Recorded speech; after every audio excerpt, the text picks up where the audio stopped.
What's good, everybody? This episode of the podcast is sponsored by DistroKid. They are the go-to for digital music distribution and the easiest way for musicians to get their music onto Spotify, iTunes, Amazon, TikTok, YouTube, and more. They offer unlimited uploads, and artists keep 100% of their earnings, getting your music onto platforms and into stores 10 to 20 times faster than any other distributor. They help with cover song clearance, automatic splits, and they offer all kinds of tools and templates to help you get the most visibility for your releases.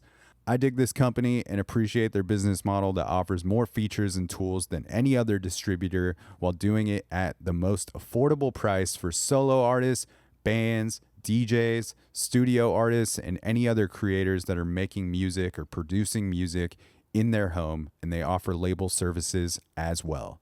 They've got 3 different tiers that they offer to creators that start as low as $22.99 a year. That's just $1.92 a month. And even their top tier is only $7.50 per month. And the best part about DistroKid sponsoring the podcast is they are offering Dan Cable Presents listeners 30% off their first year of service with DistroKid, making their affordable prices even cheaper for you. I will put that discount link in the episode notes. It will also be in my Instagram bio. Big shout out to DistroKid for sponsoring this podcast for more than 3 years now. Much appreciated. Now let's get into the episode. Looking down at the corner of the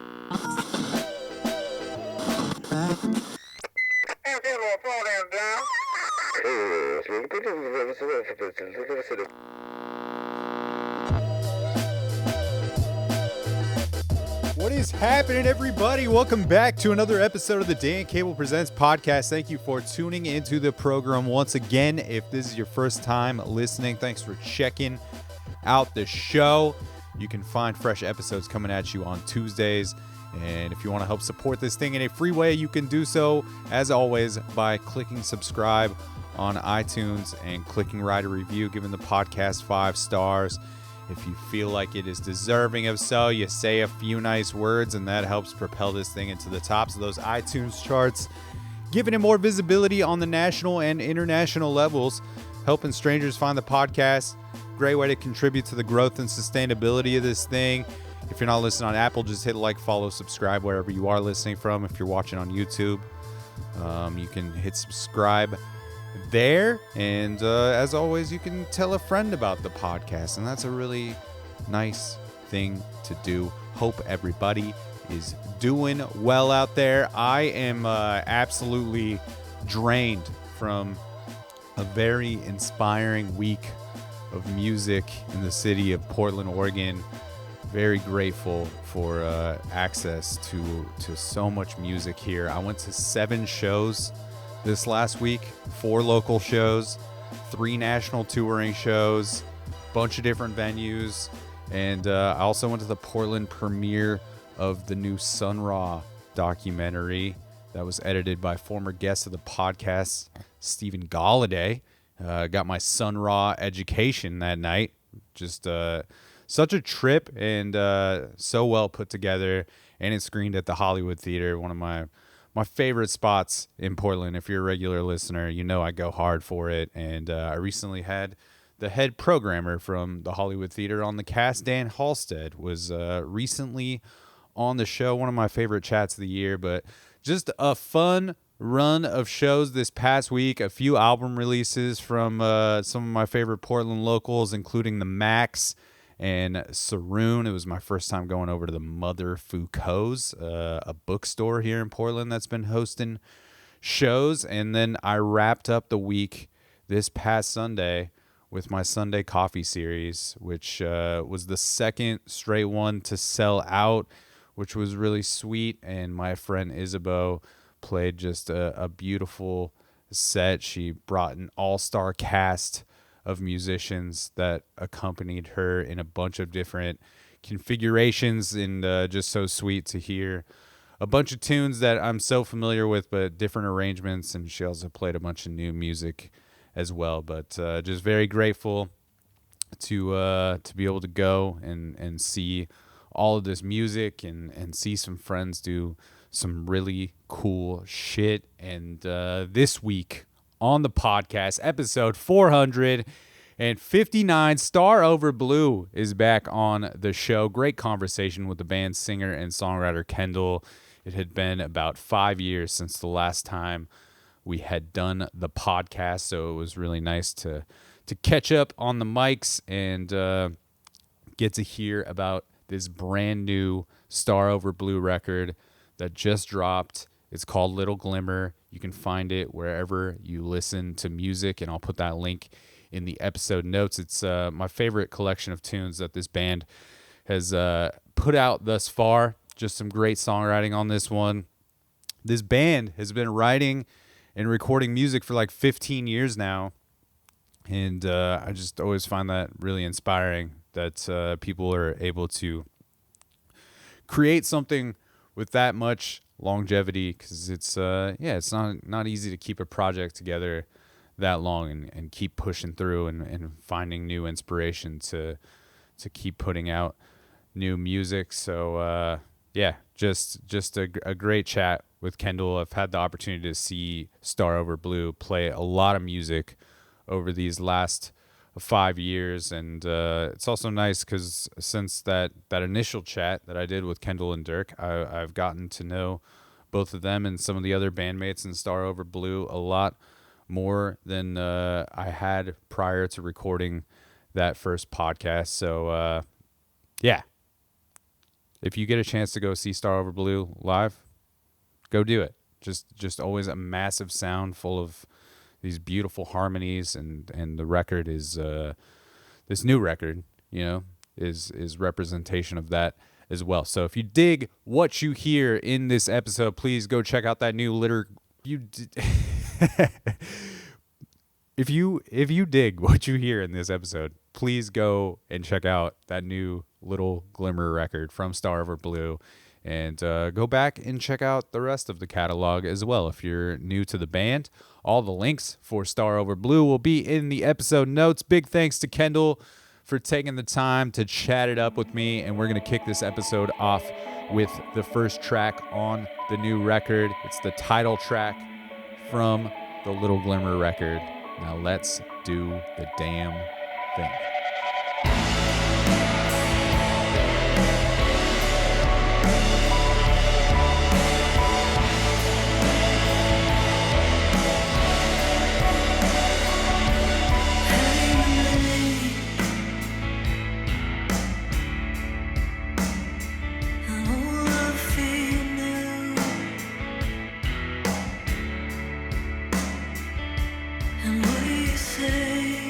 Back, it's been like 5 years since we did our initial Starover Blue. That sounds about right. Podcast. I remember it. I think we were sitting at my kitchen table last time, actually. We sure did. And there was no video. It was pure audio. Yep. Those pure days for the podcast, mm-hmm. Yes. They made me have video. I don't know who they is, but they said you got to have clips if you're going to be a real podcast, and here I am. We got a full setup now. It's pretty fancy. It's also been like 5 years since the last Starover Blue full length came out. That's true, because that was 2019 also. Yeah, the Ordinary Magic record. Yep. So how's it feeling to finally have like a new record out after all of this time? It feels long overdue. That was a long run for that one. I think we started recording this record that just came out, Little Glimmer, I think we'll started writing it in 2020, so the year after the last one came out. But yeah, it's just been a really long road. It's felt like some of the longest years of life so far, I think. And we've been through just some big, crazy life changes. We've had people leave the band, join the band. Yeah. So I think there's multiple drummers on the record, multiple bassists on the record, but I kind of love that actually, because it's just a accurate picture of what it's really been like. There's a little bit of everyone on there, and it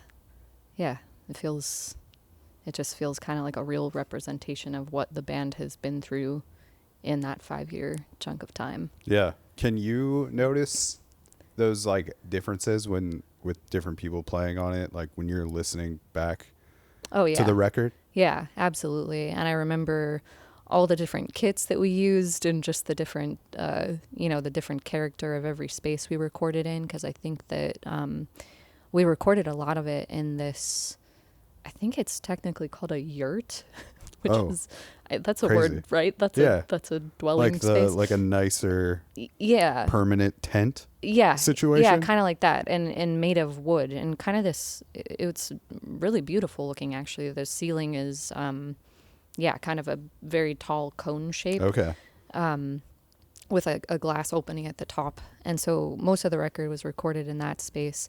And that was just this this listing that we found on Airbnb. We actually recorded the Ordinary Magic record, a lot of it there too. Okay. So is it like meant to be a recording? No. Okay. It's not. All right. No, but the people who own it, they were just so cool about it. We just messaged them and told them what we were hoping to do there, and they just said, sure. And so we did the last record there. We hit them up again and did most of this record too. So it's just kind of the space we returned to. And the beauty of it is it's very secluded. There's no neighbors at all because it's on acreage. It's out in Amity, which, if I remember correctly, I want to say it's like an hour or more away. So not too far outside Portland, but just, really beautiful, serene spot. So we've returned there quite a few times. And, so a lot of it was recorded in that space. Some of it was recorded in this farmhouse in Hood River. Really nice family friends of our former bassist, Kyle. They let us record there. So some of it's at this farmhouse, and then some of it is out in one of our other drummers, Joey. He has a place. I never know how to say where he lives. Is it Camas? Yeah, Camas. Camas. Okay. Yeah, so he's got another really beautiful secluded space out there and a whole, kind of studio setup out there. So we just, kind of all these spaces, we just bring the mobile rig and we're able to set up everywhere. It was cool because they were all different kits, all different rooms, but we had our own, this kind of our set arsenal of mics and things that we would use. So that kind of made it feel cohesive in a way. Yeah, it's cool that you're able to do that. And then it does sound like, I don't think that anybody would really like have any idea that it was recorded in different places, or like even thinking about, different players on the record. That's good. Wasn't really something that was like in my mind, like, is there somebody else playing drums now? That makes me happy because it's like I know all of the differences because I was there, but I didn't necessarily want it to sound that way. Like it was just like a hodgepodge. Like I wanted it to feel cohesive, and so that makes me happy. I think, and I think all the players on it too, just kind of, I don't know, everybody just put a lot of care into it, and I think they all have a close, or I don't know, just like a solid understanding of the vision of the band and everything like that too. So it all kind of makes sense. Just the way they play really works for the songs, and nothing sticks out like a sore thumb or anything like that. Yeah. When you think about like the actual songs, because it was written over kind of a longer period of time, do you like, was it difficult at all to make these songs feel like they felt like they belonged together, or do you feel like they always made sense together? I feel like they kind of always felt in my head like they went together, because I think when we started writing this record, it was right after my friend passed away in 2020, and the first song that we wrote for this one was Magdala, the closing track, and with that one, I think that kind of guided the whole, sort of sonic landscape for the rest of the record. And I think with that too, what I was trying to do, he was the front person of a band called The Record Winter. His name was Dominic. And that was just a band I loved from San Jose. We were based there for 8-9 years, something like that.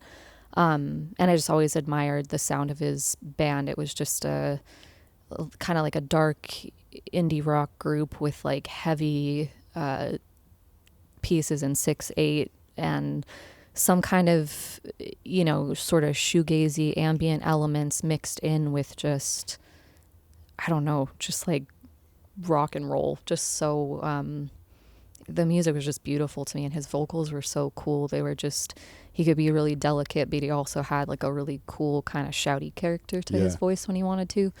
And so I think right off the bat, when I started writing that first song for this and kind of everything that came after that, I mean, I sound nothing like him. I play nothing like him. I'm nowhere near the type of musician that he was, but I always kind of had this vision of what he was and like how listening to his band's music made me feel. Yeah. And so I think that kind of guided what I wanted our songs to feel like for this record.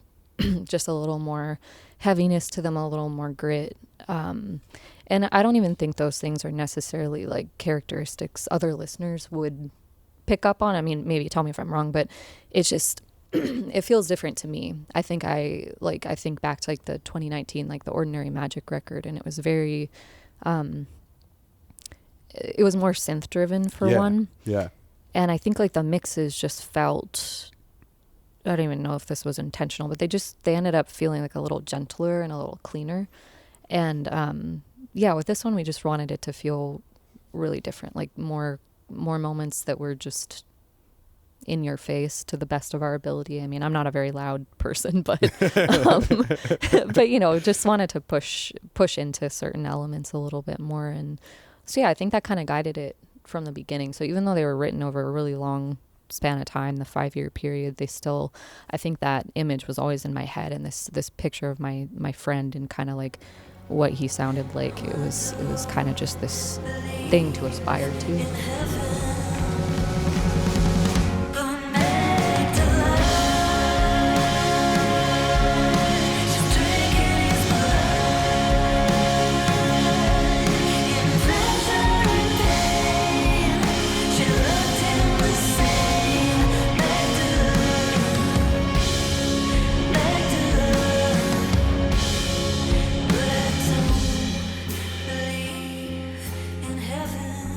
Yeah, I think that, I mean, I'm like pretty familiar with the older music, so to me, like, I think I can like, you can hear the differences. I can hear the differences, and it like good. does feel like, you know, it's a little more guitar driven, and there's definitely some grittiness, you know, like I remember when like Larkspur came out. Yeah. And, like, yeah, it just feels like there are some heavier elements, and like maybe lends itself to like the raw emotions like being expressed through the lyrics. Like it feels like those things like match Good. pretty well. Good. I'm glad to hear that. Yeah. Good. Do you feel like it was I don't know, did it having like those bigger guitars and like some of that grittiness like change your vocal approach at all? I think it did. I think I was trying a lot harder to I think just to project. I think in a lot of our previous records, I mean, it's funny, I'm thinking about like the spaces where we recorded vocals in the past, and sometimes I was in like a storage closet, or like I felt like I had to be really mindful of like a neighbor on the other side of a wall.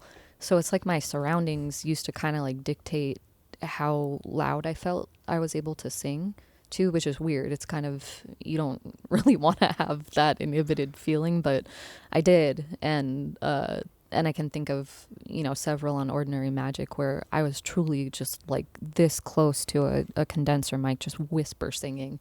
And you know, that can be cool in a way too. That's definitely its own thing.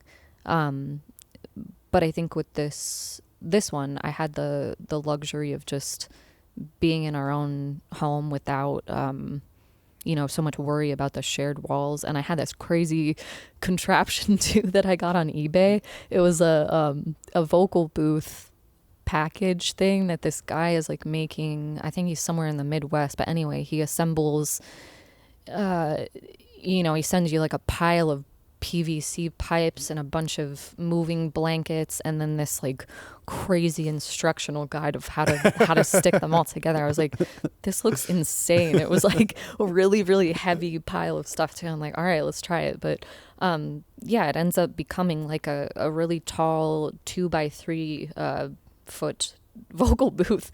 So I think recording these tracks inside that, I was just like, cool, I'm just in a black hole. Like I can just I can project. I don't feel like anyone can hear me. I don't feel like anyone's looking at me. Like it was kind of cool to just go into this dark space and be able to kind of get into that headspace and be a little louder and just kind of let go a bit more. Yeah, helpful for you to feel comfortable in that space. Yeah, and that's new for me too. I think also, just doing more of that type of singing. I think being in the other band I play in has helped with that too, like playing in the fourth wall. I think that music's very dynamic as well, and sometimes requires like a, just a louder, heavier vocal sound. So it's something I've kind of been having to workshop for that as well, and so it's kind of cool getting to put that to use in both projects. Yeah. What do you feel like maybe stands out to you when you're listening back to these songs as far as the shifts in sound and just maybe the creative dynamics or the production? I think I remember the moments that were really hard vocally. And yeah, again, hopefully it's one of those things like you don't hear when you're listening to it, but it's just my memory of how it felt. It was like the end of Larkspur, like I had to take like just so many repetitions of that part at the end to get it how I wanted to feel, like just more like open throated and not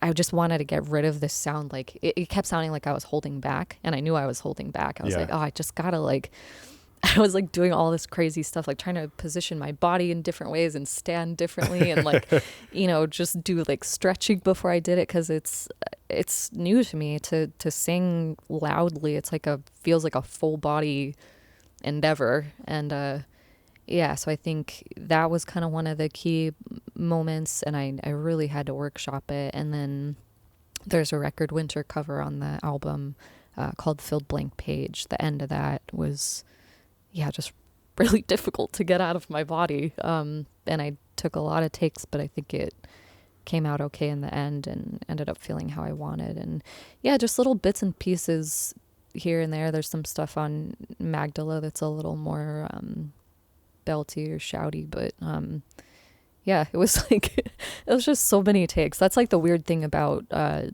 self-recording is there's no cap on how many takes you can do. So you're not worried about like time and money so much. No time, no money. It's all irrelevant, but it can get pretty out of control. Yeah. Does it get frustrating for you? Like when it's not hitting the way it can? In a way it does, but I think I would be more frustrated if I didn't have the option to keep going. Like if I was just running out of funds and had to wrap a session up and like, so it's kind of a double-edged thing, it's like I treasure that kind of limitless freedom to just be able to do it until I feel like I believe it, until I feel like it's just right. And I won't have just a twinge of discomfort when I listen back to it later. That's kind of my goal, is to get all of the vocal parts to a point where when I finally play the track back, I can just kind of like take a deep breath and like listen to it without like tensing up and be like, oh, I don't like how this part came out. Like I don't, it's a little crazy making, but that's just, I don't know, that's just how I've always done it. And there's something kind of fun and like meditative in a way too, of doing so many takes of something. Sometimes I'll feel like maybe I even got it already, but I'll just keep rolling it. And then finally I'm like, okay, what am I even doing? I'm just like saying the same thing like pointlessly. And now I have like 47 tracks to sift through before I know it. And yeah. Is it easy for you to like turn it on, I guess, when you're doing the vocal days? Or do you feel like there are things that make it helpful for you to be ready to record those parts, assuming those are the more difficult days in recording? It's not easy to start. It's like I have to really, really mentally hype myself up for it. And I think, it's interesting. Like music for me, and we'll probably talk more about this, but I've had kind of like a challenging relationship with it for the past year or so. But yeah, just a lot of that sensation of it being hard to start. But then once you do start, if you can just get over that initial hurdle, I'm in, and I'll be down there for like 14 hours straight in my studio once I get going after it. But especially with this past record, I think because I knew that some of the parts were going to take so much finessing and just like experimentation to like get them to come out of me like in a, with the correct like emotional quality and volume and power and all of that. Like I think it took a really long time to record because I had to get in that headspace, and it wasn't easy for me. Well, it's nice that you knew it was going to be a challenge, and that you didn't expect it to be easy. But like, what is hyping yourself up look like? I don't know. Like usually starts with just like a blistering hot shower to just like wake myself up, and I'll do like a lot of like vocal warm-ups like in that space, like in the shower. I think just I have some kind of like just residual weirdo vocal warm-ups from my choir days and things like that, so I have kind of like a ritual of things I go through, and I do that whether I'm like recording at home or like in a green room before a show or something. So just like going through all of those types of rituals, and I don't know, it's kind of like a weird process, like feeling your voice wake up and like come alive, and like you just kind of know once you're ready. You can feel like, I don't know, it's very physical. You can feel like, okay, my throat's like open now, I'm not all like tense anymore, and like, but it's definitely a process. It takes time. It's not like, there have been times when I try to just go down there and do it right away, and I'm like, my God, no, I can't do this. Isn't it? I'm not that type of vocalist. I don't have the ability to just come down here and track it without the whole production. So but we got it done one way or another. Yeah, that sounds killer. Thank you. Is it the same for you in the getting ready for a show, or does it feel like real different? I think some of the warm-up rituals, like I was saying, feel similar, like the actual, just the literal warm-ups that I do. Yeah.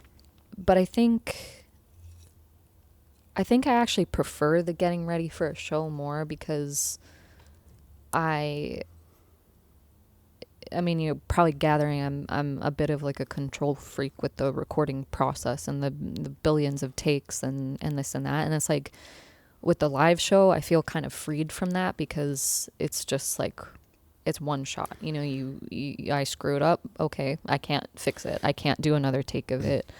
You don't have to examine it in the same way either, of like listening back and being like, nope, that wasn't it. Mm-hmm. It's like, there's nothing I can do about it. You kind of did what you did. Yeah, I did what I did. If I totally blew it, like, that's okay. It's live music. That's kind of the beauty of it. It's the risk of like, I feel like that's why we like watch people, or like why we would like to watch people playing live, like singing live, playing instruments live. It's because there's a element of like, oh, something will really go sideways here. And if it does, okay, that happens. But if it doesn't, it's like, it can be this like moment of brilliance that you got to witness. And just, so I think it is a pretty different experience for me. And honestly, I think at least like where I'm at right now, I prefer that. Like, I really can't wait to be playing live again. Just cause it's inherently easier to let go, cause you have have no other option. You're going to do it once, and you're going to do your best. And that's how it is for the night. Yeah. Yeah. Sometimes those mistakes are like the most fun thing to witness, especially when people handle it well, I think. Yeah. Some people are like very good at recovering from those things, and like can make it feel charming. It's charming. It's very endearing and humanizing. I remember, I don't know if you were at this show, and I don't remember how to say this artist's name exactly. I want to say it's like I'm gonna mess this up, but like Helena DeLand or something like that. Helen DeLand. I have to look it up later. But she toured through here and she played at Mississippi Studios, and I never seen her play live before. But I listened to some of the music beforehand, and it was like really beautiful, kind of just soft spoken delivery. But anyway, so the very first song, they get up there and it's one of those songs that starts immediately with the vocal. There's no, there's no like warm up bars with the instruments coming in. She was starting immediately on the vocal, and the first sound that came out of her body was just this like massive voice crack. And so right out the gate, big old voice crack. And I think they stopped and like restarted the song, and she was just, she couldn't stop laughing for a second. And, it was so that made that show like super memorable for me, because I was like, oh god, it's just relatable, and like you said, it was charming, and and then they restarted the song and it was just freaking phenomenal. It was like a killer set, just a really, really professional, beautiful vocalist, and really pretty songs. But yeah, it just, I don't know, it was very like joyful the way that it was handled. So yeah. So I kind of think back to that sometimes, when I do like make some weird noise or something live. I kind of think of her and I'm like, you know what? That was great. I loved it. But a little more forgiving of yourself in that live setting. Yep, definitely. You can live with it. I can live with it because I have to. Yeah, there's nothing I can do. Yeah. Was choir your entry point into music? Pretty much. Yeah, I would say so, because I think the first thing I did was like this one of those like kids show choir things with like I don't know if they had these like where you were growing up, but it was like just really over the top outfits, like a real like floofy poofy skirt and like a big red hair bow, and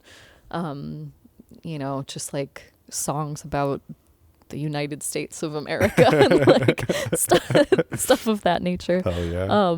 Yeah, so that was kind of it. But then I think I started to take music more seriously. I did like chamber choir in high school and like a big concert choir in college and everything, and that's definitely where I learned how to harmonize and love harmonizing and all of those things. Huge part of your foundation. Very big part of it. Yeah, I think it's why I just get so out of control sometimes with like the layering of vocal parts. It's like I'll think a song is done and then I'm like, oh, but what if we added like these 3 other parts after there, and then like just like a layered section in the background underneath all of the other lyric harmonies and things like that. And I think that's my biggest joy in recording, is like layering those parts. Yeah. Is it also fun to like figure out how to make that feel like it's a part of the live show? Mm-hmm. Yeah, I think we're fortunate with that too, because we're still a 6-person group. So we've got like at any given time, like, well, I guess we're technically a 5-person group now. Our guitarist left, but he's coming back for our record release show. Yeah, lots of talented vocalists in there, and yeah, it's been incredible working with my bandmate Shiloh May. Great songwriter. Wonderful Great songwriter. Yeah, she's so versatile, and she's just really good at blending and just picks things up really fast. And yeah, she can do anything. Yeah, she's like playing acoustic guitar in the band now too, which is nice. Her role's kind of expanding, but yeah, I feel like any of the harmony parts I write are just in such safe hands with her. And then sometimes she just comes up with cool new stuff for the live renditions on her own off the cuff, and it's just as wonderful. So yeah, I feel lucky being able to, and we'd probably need like 10 more of us to be able to actually do what's on the record, but we get by with we get by just fine with what we have in the current lineup. Do you remember what initially pulled you into songwriting?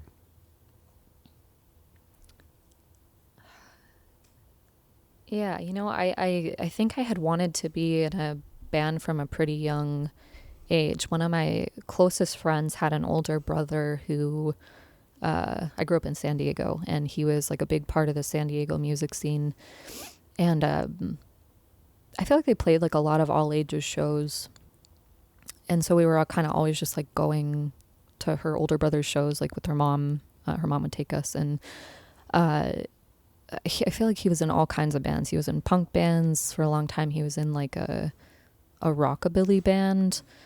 And I feel like in a way I just kind of like idolized this guy. I was like, just like musically, I was like, this is so cool. This is such a cool way to live a life and to get to, you know, just play in these different places around town, and obviously having such a good time, like being in these bands with his friends. I was like, I knew I wanted to do that, but I didn't really know how.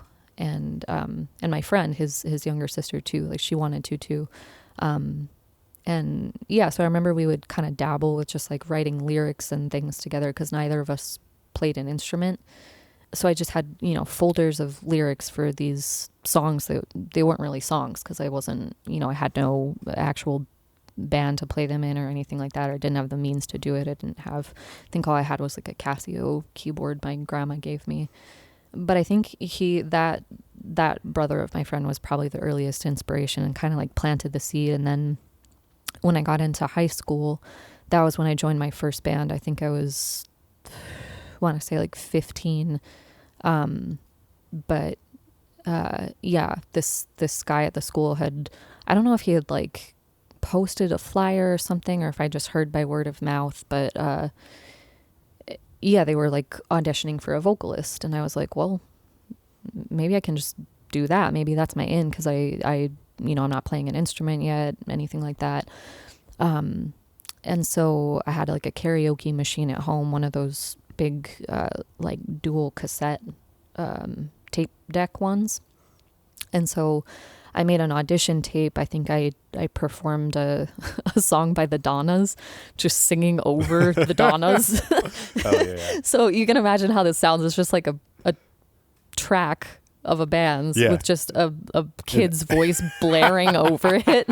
Just an extra vocal track. That's so sick. So I did that, and then I was like, well, even then I was like, okay, that kind of sounds like crap. And so what I did, I was like, how can I snazz this?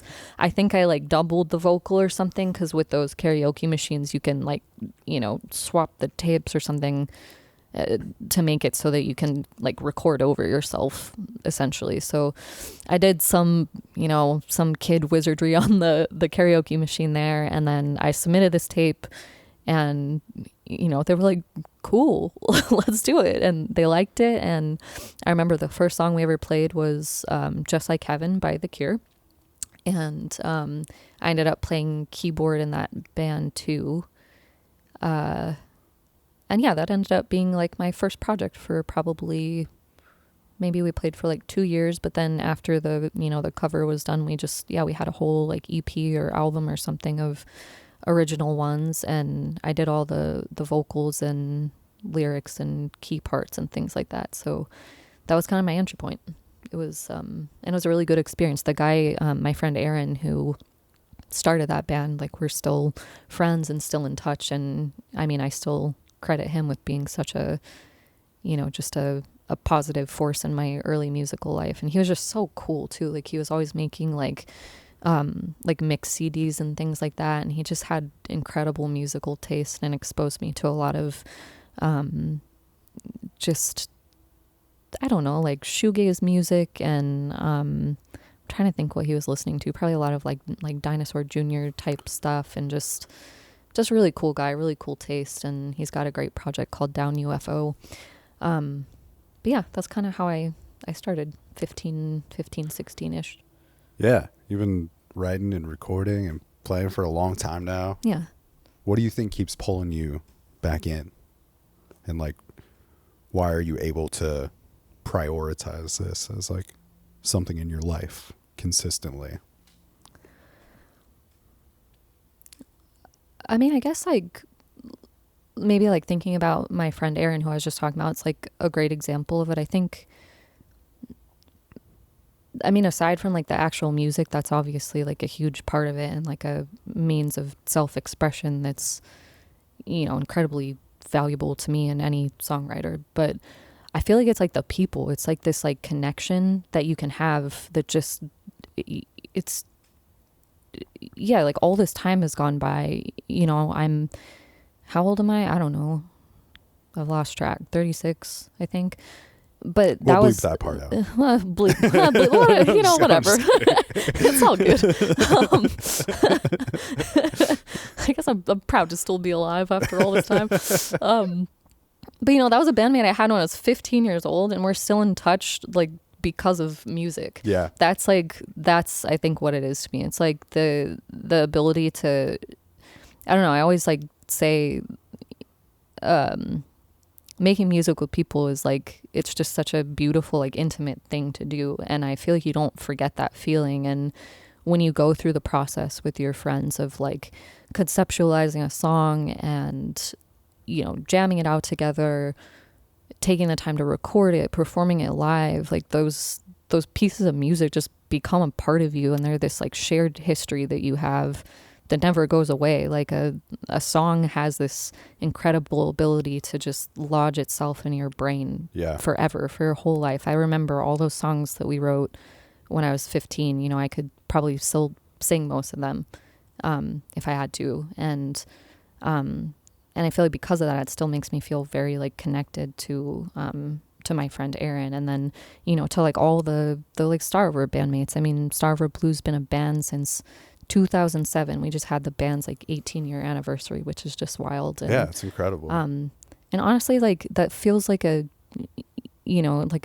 just this big number, like, oh my God, I'm old, blah, blah, blah, whatever. But like, I'm so proud of that. Like I feel like the higher that number gets, like the prouder I'm going to feel, because that's just, it's so significant to like just be able to hold on to something for that long and to just watch it evolve, and to also just still like hold that I don't know, just all that history that it carries, and all the people and the bandmates who have been there along the way. I mean, that's like, it's my band family. It's been, this group of people for this 6-year piece of time, and this group for another 6 years, and now it's, we have an incredible lineup today that I'm so excited about.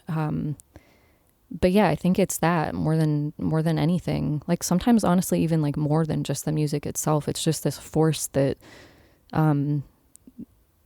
just keeps me connected to these people that I have cared about for so long. And it's always this kind of like, it's like this reason to reach back out. It's like, hey, we just put out another record. I miss you. I miss like,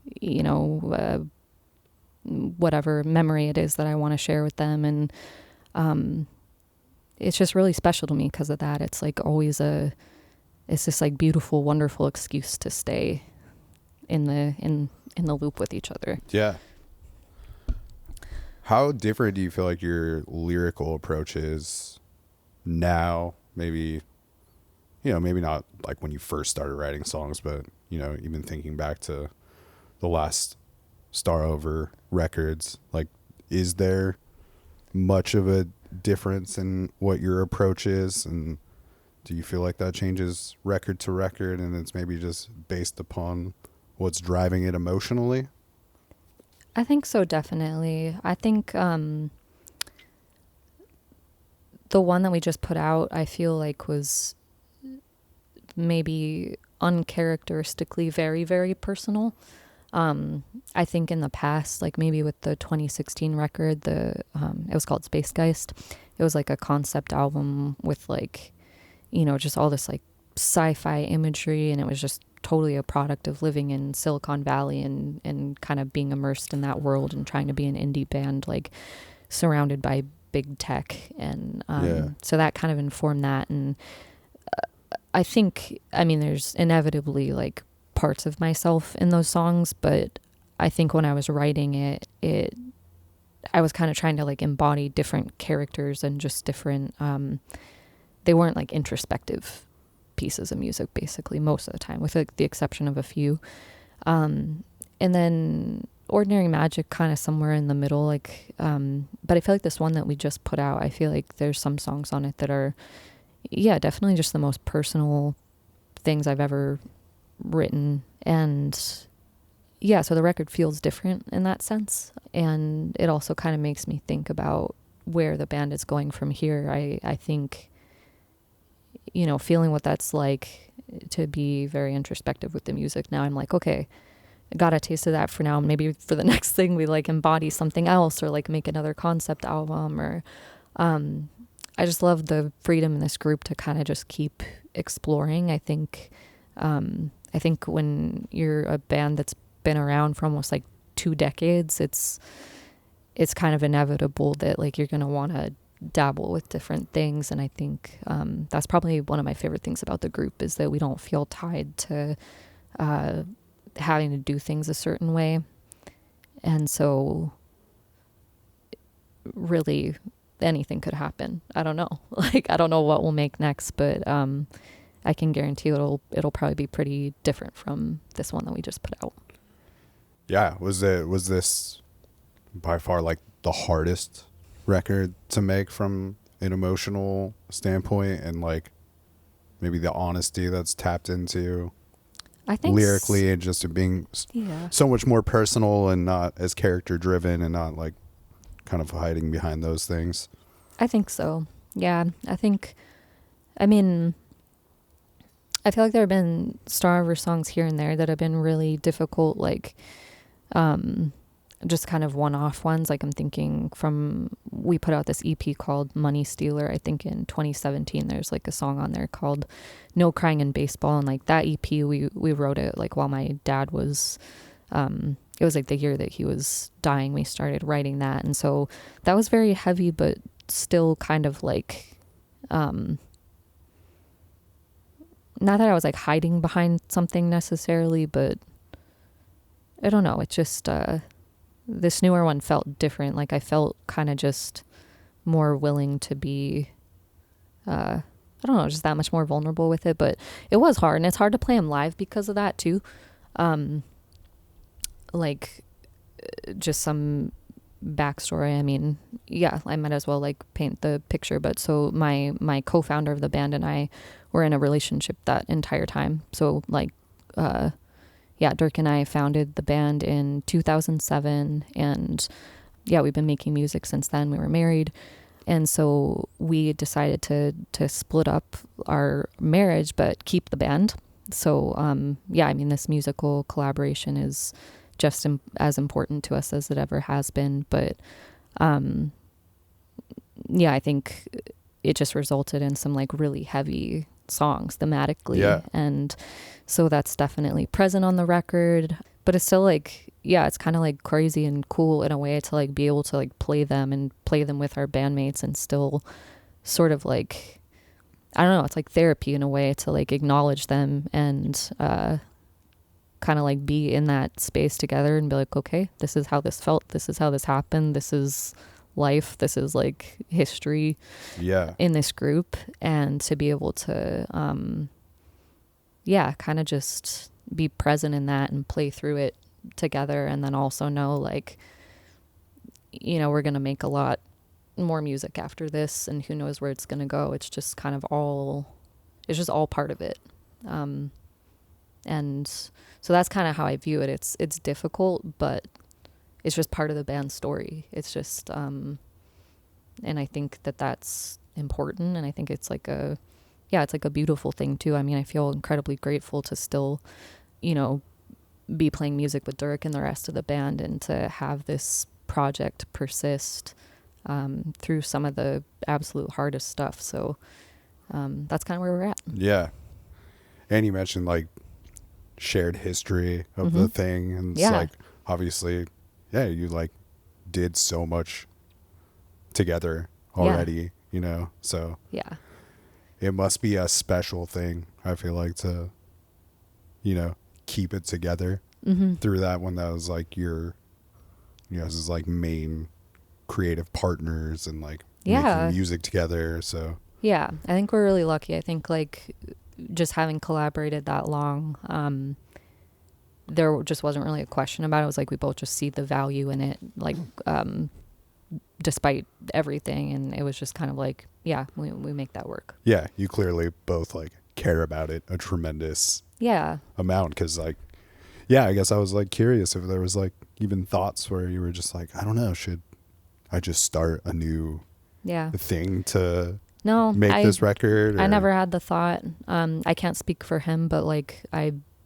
probably not much of a question either. Because I mean, I think with this band, like how long it's existed, and it's like way bigger than just like my thing and Dirk's thing. Yeah. Like it's not just about us. It's about like all of the relationships we have with the rest of these bandmates, and like our drummer Gerald, who, you know, he played with us for 6 years as like the drummer from our like San Jose era, and now he's like back in the band. He still lives there, but he like commutes to practice. Like he flies up for practices and shows, and like we just kind of were joking last time. It's like we all just like co-parent this thing that's like bigger than we are. And so yeah, it's bigger than us. It's like this collaborative effort with multiple people that have been so emotionally invested and creatively invested in it for so many years at this point that it's just, yeah, it's like its own living being, and we're just there to keep like shepherding it along, I guess. Through the heat and bitter cold, while our world becomes erode, as I try to let you go, I have tried to let you go. They don't understand. They don't understand.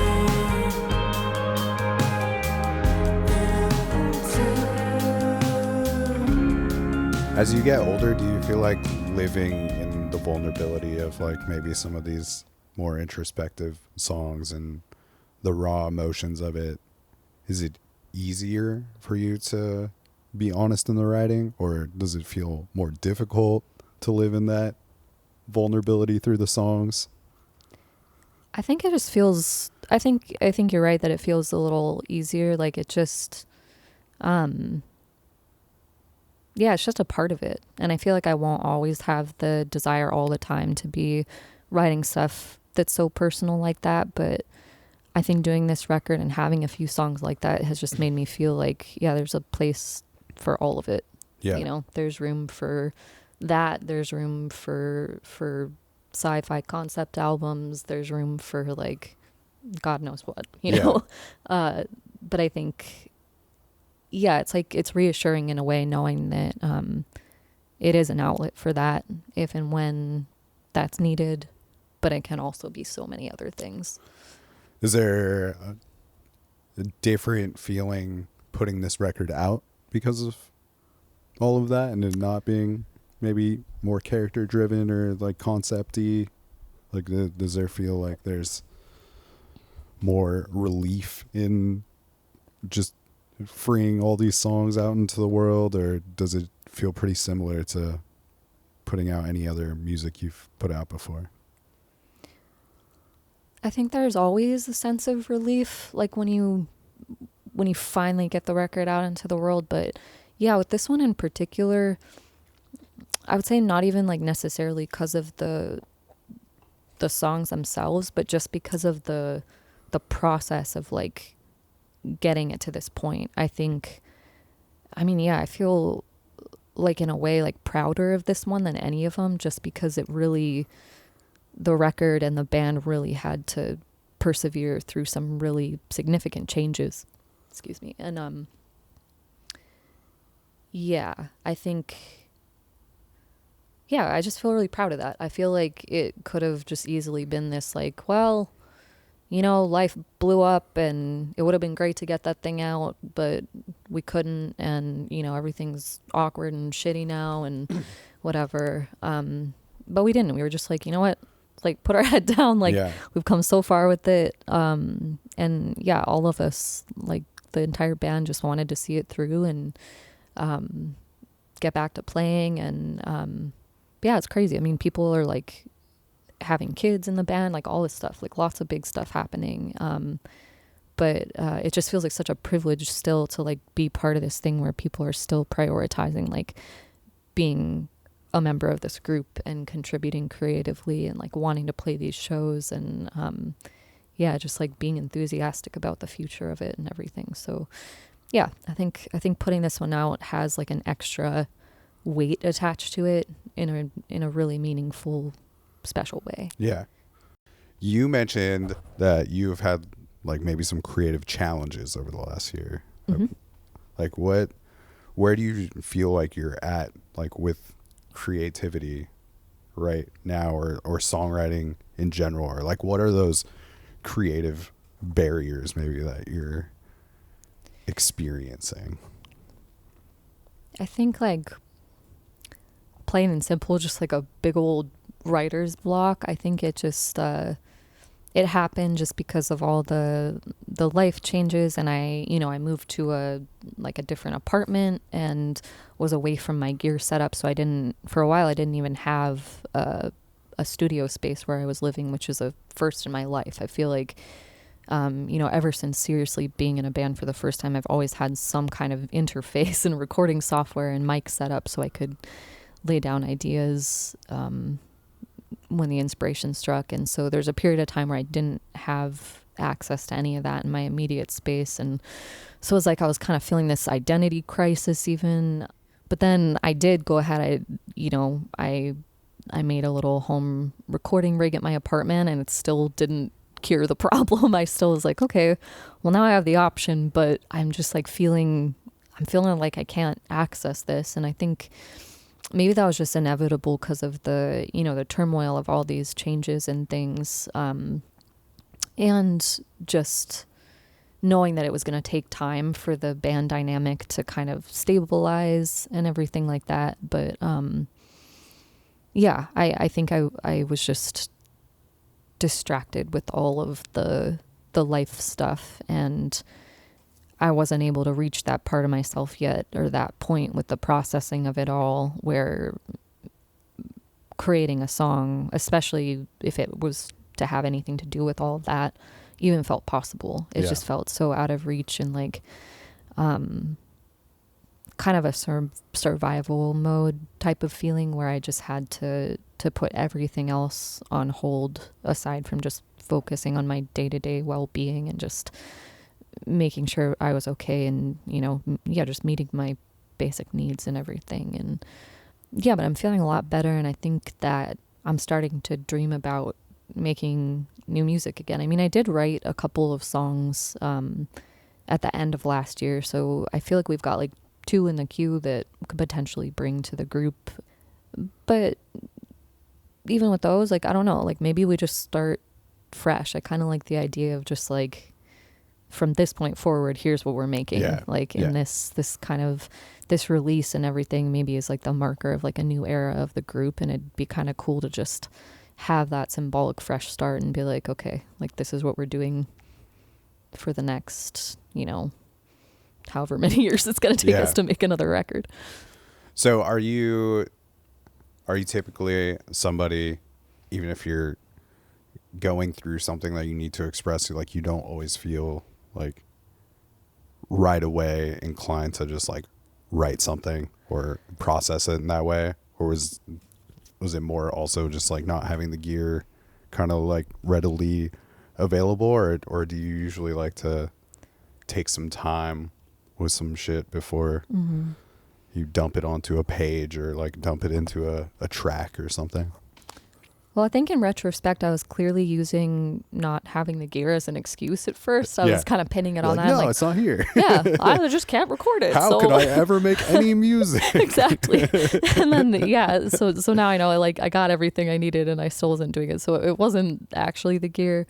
The gear is necessary. Yeah. But I could have demoed something on my phone audio notes, and I do that like pretty consistently regardless. I walking around all day, I just record a little blip of this and that in my phone. But yeah, I'm generally writing doesn't come easy to me at all. I mean, we worked on this record for 5 years and there's 9 tracks on it. That's a very short album. Is there tracks that got cut, or there were 2 that got cut that just yeah, I don't think they'll ever see the light of day. But it's not like you wrote like 20 songs. And Oh, you're like, no, okay. no. All right. In fact, I feel like this is the only record we've actually cut stuff from. Like normally it's just been like, this is everything. Yeah, But I think that's kind of telling of like the way that we workshop stuff too. Like we won't, I feel like we won't even bother getting a song that far if we don't believe in it. So generally we're not like recording a ton of stuff and then just like chopping. We're like, we kind of know up front, like once we hear like the basic bones of it, the lyrics and the structure, if it's gonna be cool, and then we invest the time in, like just kind of bringing the magic to it and all the layers and vibey stuff. So yeah, we generally don't cut a lot, but this one we did cut a few. They felt kind of hasty and just not really like us. That was like pretty easy for you to hear and discern, like, yeah. these don't fit. Yeah. It was just, it was an easy decision for sure. That's And nice that it wasn't like something that was like pulling at you, like, does this need to go on there? Yeah, I mean, there were some like varying opinions in the group. Like a couple people liked one of them more than the other, but I was like, I gotta stay the course with this. Like, this just doesn't feel. Maybe someday we'll try to like revive it, but I think we'd need to like totally redo it from scratch. But yeah, like the writing just it's never come easy for me, and I think maybe it's because like part of it is I'm not really I'm not like an instrumentalist first, so I can't just like sit down and like quickly put together like a chord progression or like just whip out the bones of something. Like it's like I really gotta like rack my brain to be able to come up with something not only that I think sounds really cool, but making sure I have the capability to play it and kind of building whatever chops I may have like in real time. Because yeah, I never did have that foundation as an instrumentalist first. I'm just like self-taught on everything, and I kind of view my guitar playing and all that as just a means to write songs, and not really kind of that, as opposed to like being a guitarist and a vocalist. It's like it's a tool that I use to be able to express myself through songwriting. Yeah. So yeah, it doesn't come very easily. And I think I'm more of the type of person that's sort of like, I like to, just ruminate for a long time and really think things through. And it takes me a while to process my thoughts and how I want to say what I want to say.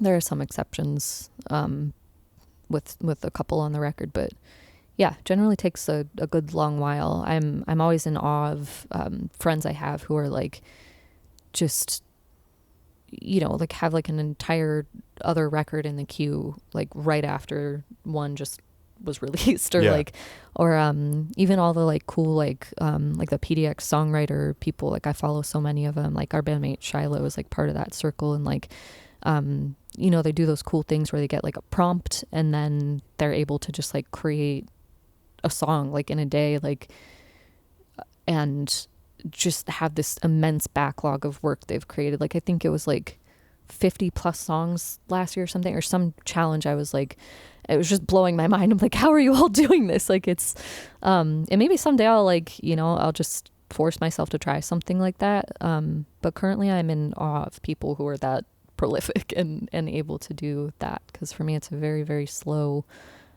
years long process usually to come up with like a tiny body of songs. Yeah. But that's okay. I'm learning to accept that about myself. Maybe it'll change someday, but for now it's just the way I am. Do you see a lot of like your younger self, or like the early songwriter in you still in the music that you're making now? Like maybe some of that like initial spark that brought you to the thing? Like you definitely like have talked about the things that have like kept pulling you back into it, but I don't know, does some of that like innocent, naive younger self still feel like it exists in the writing? I think lyrically probably changed quite a bit over the years, like I'm thinking back to some of the very first records that we put out in this group, and like there's definitely stuff in there that I wouldn't write now. I don't want to like say I'm not like proud of it or anything like that, but like I definitely wouldn't, it's not something I would create now. And I think that's normal. Like I was like 18, 19, 20, you know, it's just inevitably going to be, you know, the brain was still cooking back then. Well, hopefully the brain's always still cooking, but like very much so at that age. And yeah, I feel like my partner was recently asking me about like what some of my earliest musical influences were, and I was kind of like laughing thinking back on it. Not that like these artists are like still great, but I haven't listened to them in a while, but I was thinking like, you know, like the Decemberists or like Neutral Milk Hotel, like bands that were really, really wordy, and Decemberists particularly just, you know, heavy on this storytelling. Like they're embodying all kinds of just obscure characters. Yeah, they're telling a tale. They're telling a tale, and they're making sea shanties and like all kinds of things like that. And so I was thinking back, I was like, yeah, I definitely was like, I think I was writing some sea shanties back then. I'm like, I'm not writing sea shanties nowadays, but you know, that's okay, and that's not where I'm at. So yeah, I think it's definitely changed a lot, and stylistically, like I'm feeling like it's the band's sound. I'm really liking where it's going, and I mean, it's probably gonna go somewhere totally different next. So I'm not gonna like settle into it by any means, but yeah, I feel like I feel like I don't exactly know how to categorize the sound of our band, but like when I hear something that reflects it, I know. I'm like, oh, that sounds like us, or that doesn't sound like us, or that could sound like us. But it's just so even though I can't articulate it very well, I feel like I have a sense of like who we are as a group, and like where, you know, like what types of noises in the sonic palette kind of make it feel like, oh yeah, this is who we are. This is like the sound that I'm proud of. This is like what I think of when I think of this band. Yeah. So yeah, I don't know if that makes sense, but absolutely. I think like being a fan of your band, that it's clear to me, even though it feels like there's some significant shifts sonically and with this record, that it feels like you have carved out a sound that is Starover Blue, and that like exists across the records. That's good. You know, that makes like it me doesn't happy. matter to me like if you're playing something off this record or the past records, you know, especially in the live sense, like it doesn't feel like, whoa, this feels like a different band. Super you know? off the wall. And obviously it's still like coming from your voice is obviously a part of that, but yeah, it just feels like there is a definitive like Starover Blue sound, and I know that you will continue to like explore what that looks like moving forward. But yeah, and we always want to like stretch what that means, but that makes me happy that it does feel cohesive. And it's probably because I feel like even when we dabble with other things, there's certain elements that never really change, like particular production tricks. Like I always double the vocal. Like the lead vocal is, I think, like I'm gonna say 98% of the time is doubled, unless we're dropping it for like a momentary stylistic effect. But I feel like that's why our vocals sound the way they always have, and that's been true every record. And then we rely really heavily on the Juno 106 synthesizer. That's every record. Okay. And so I feel like maybe because of those things, they're just ever present, and then other new stuff gets layered on top of it, but there's this kind of common thread through all of them that we just really love and makes it feel those are probably like the main things that feel like us. And then yeah, you know, like certain guitar tones too, and I play the tenor guitars, so they have kind of like a probably some sort of distinct timbre that they offer. And yeah, I don't know, but I'm glad it feels cohesive. Yeah. You still get stoked the same way you feel like you did as a teenager about the music that you're making? Yeah, absolutely. I think the last few practices that we've had to, I mean, it's just, it's the most familiar joy, and also it just feels like I think it feels kind of new every time, just because I know the band is still going. I know something cool is always coming. But I feel like these last few practices we had, just because the group has been through so much in the past couple years, I just really felt, just it was like I could just feel the history of it. I'm like, here we are again. You know, we haven't played a show. Longest we've ever gone without playing a show, it's been a year now. I think the last one we did full band was at Ron Tom's last November. But we persisted. We're back in this garage, like playing some new music, some really old music from like, I don't know, like over 10, 15 years ago. And yeah, I mean, that's my happy place. It's when I feel the most like myself. It's when I just feel the most gratitude for, just this thing that persists in my life no matter what. And, it's just been this like this source of direction for me, this thing to always kind of fight for. And, I don't think that joy will ever change or go away. That's amazing. Yeah. That's a beautiful thing. That's I'm assuming that's why you keep doing the thing. Yeah. You know? That's absolutely. why you've kept a band together for 18 years. Yeah. You mentioned your friend Dominic who passed, Mm-hmm. and that there's a cover on this record. Why was it important for you to include that particular song, and like just, you know, the impact of him as a songwriter on you and his passing? Yeah. I think we just wanted to make permanent like this tribute that we always do for him. Like, I think since he died, the band just agreed as a group, like, we're going to cover a Record Winter song every show we play. So that was just like a thing that we decided on as a group, and it became a tradition. And so we've just done that, and it feels really good. I feel proud to be able to do that. And I think because, there's other songs, like some of the original ones on the record, like the song Magdala, I wrote it like a couple days after he passed. That was like one of the times, one of the few times I can think of where something just came out really quickly in the moment. Because generally, like I was saying to you, that doesn't happen. And so that song Magdala, it's just like always in my brain. It felt like it was kind of this like weird like gift from him or something. Like it was like he left, but he was like, but you can have this. And I hadn't written anything in like a really long time at that point. And then all of a sudden there it was. But anyway, so I feel like he's like in the record already because of that song, and then just some other musical moments. But yeah, we just kind of wanted to make permanent that tribute to him, that love for him that we have. And just like a thank you for all of that inspiration, and just for being a part of that San Jose music scene, and just making these incredible songs that are still such a huge part of my life. And it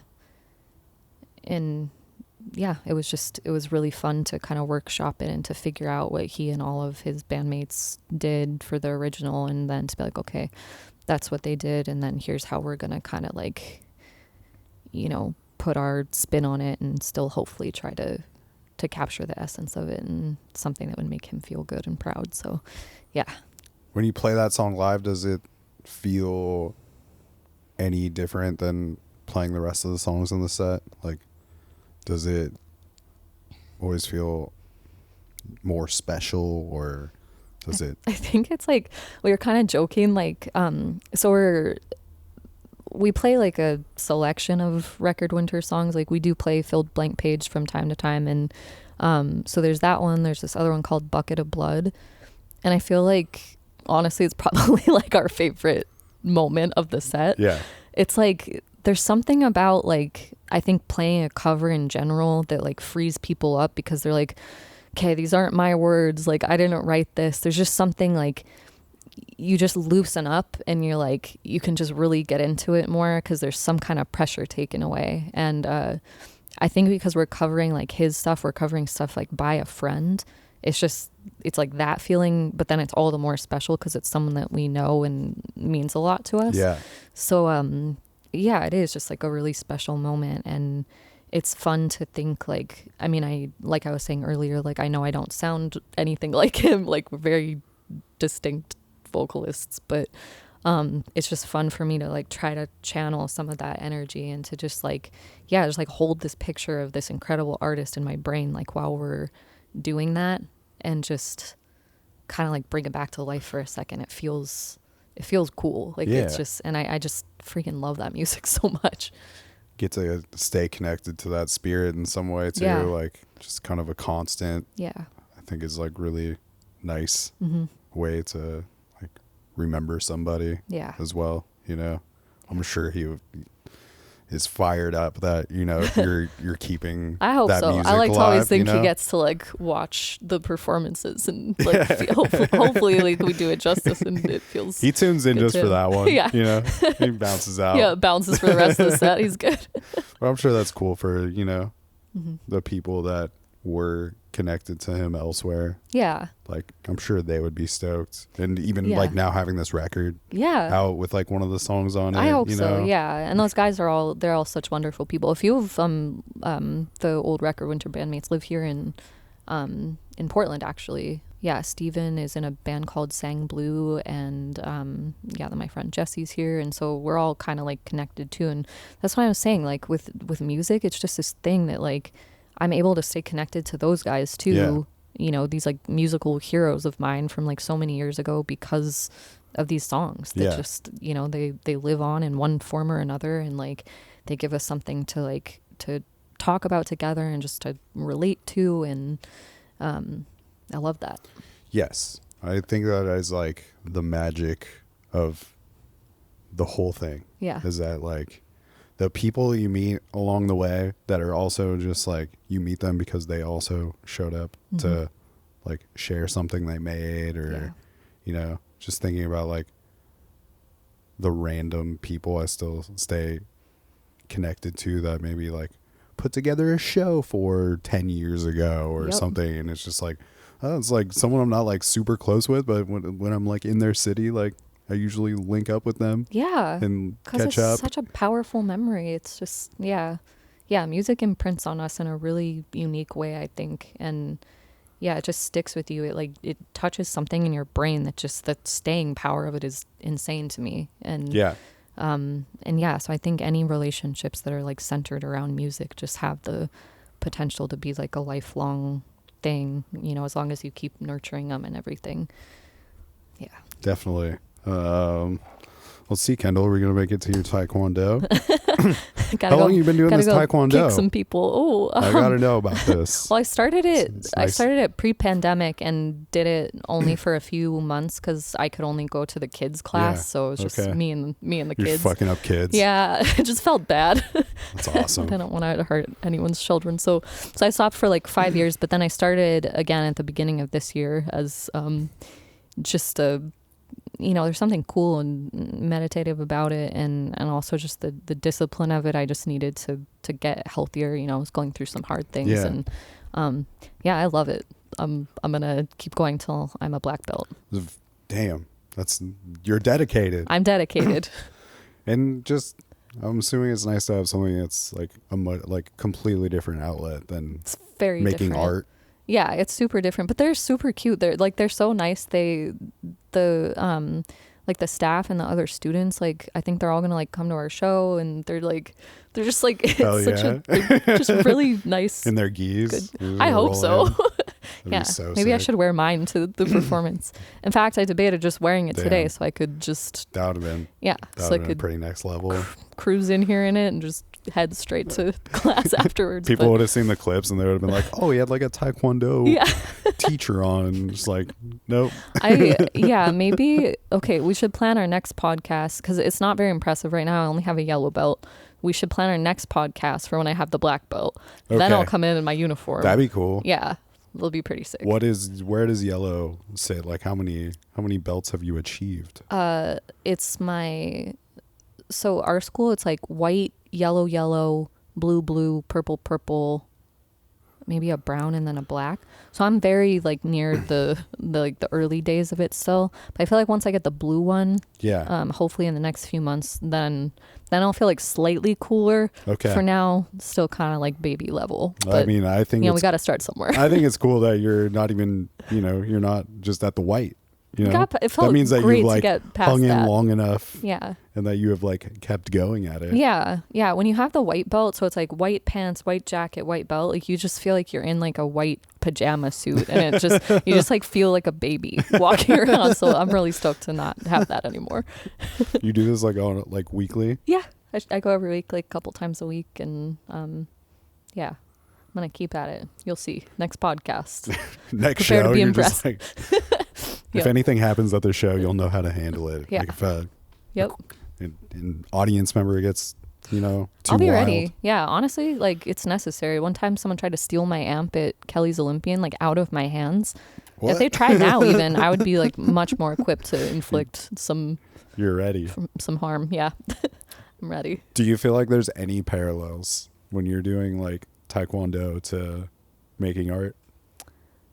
I mean, yeah, definitely. Like at the end of every class, like you recite like the 5 tenets of Taekwondo, and like, I mean, the one most important to me is perseverance. And I think like it's just the discipline to like show up and do something over and over and not give up on it, even when it feels crappy or hard or whatever. So yeah, I think it's like a really, those are all really awesome guiding philosophies. And I think, I mean, it's an art too. You know what I mean? It's like it's a physical art, but it's, I think there's definitely some crossover. And I think just the philosophy behind it, the dedication, the perseverance, self-control, you can apply that to any artistic pursuit. Yeah. I always think it's cool to like, have a practice that you can like clearly see the results. Yeah. Like it is. songwriting maybe like feels a little different. I mean, it does, but if you like record a track and like put that out into the world, like you've created like a tangible thing that exists. You know what I mean? Yeah. Like you've leveled up in the same way that like, you go up like a belt level, whatever. There's something you can like see that you achieved. Yeah. And if you like put the work in, you can clearly see that you're like getting better. Yeah, at the totally. thing. Or like if you look at your like just your past like resume of shows you've played or something, like you can see what clubs you're playing and like, oh yeah, I'm actually like moving up in the world. Yeah. It's like, oh, we made it to Mississippi Studios a few times. Look at us. Look at like us go. this is growth. Yes, exactly. Well, I'm always I'm glad you reached out about doing this. I'm glad that we could do it. Me too. And it's always it's very inspiring to me to get to like continue to see people that have like been doing the thing for a long time, like that is it always fuels the fire, I think. So like it's like, oh yeah, people are still doing the thing, like finding ways to keep going, Yeah. is because it's like not always easy to like That's sustain a thing. So yeah. it's a pleasure to get to talk to you about a new Starover Blue record. Thank you, It's Dan. very cool. Thank you for having me back, and thank you for still being here too and doing this. And yeah, I Somehow can't wait for the next one.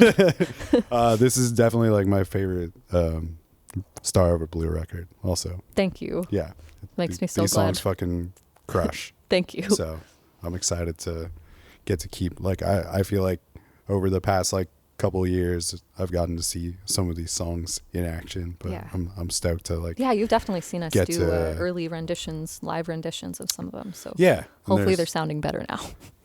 it's always a great show, Thank you. I don't often walk away from a Starover Blue show being Feeling like, oh, that was kind of disappointed. a bummer, that one wasn't quite as good, Clunker. Yeah. Good, They I'm really glad. missed with that one. I'll put all the links in the episode notes so people can find the brand new Little Glimmer record. And I want to play it out with Gatorade. Definitely one of my favorite jams on the record. This is one I feel like I haven't seen played live. Slow probably, jam. We haven't done it yet. Okay. Someday we'll do it. Kendall, you have to sail us out with an It's a Program Oh, to my properly favorite part. I feel like I messed end this the up like the show. last 2 times. This so is your opportunity this to is get my it chance right. to get it right. There's one time I'll ask you to look in the camera 'Kay. as well. All right. And you can deliver it however you would like to. If you need multiple takes, we can do that. I know that you're God, now it's getting you're scary. into nailing it, so it's fine. We're going to do 47 takes. 47 takes. That's the magic number. No, I'm going to get this in 1. All right. Take 1. It's a program. She nailed it, everybody. Thank you. That's Kendall from Starover Blue. New record is available wherever you listen to music. Links will be in the episode notes. Playing it out with Gatorade from that record, and that's the Jelly Jams. We will catch you on the flip side, Portland, or wherever you are listening from. We did it! We did it.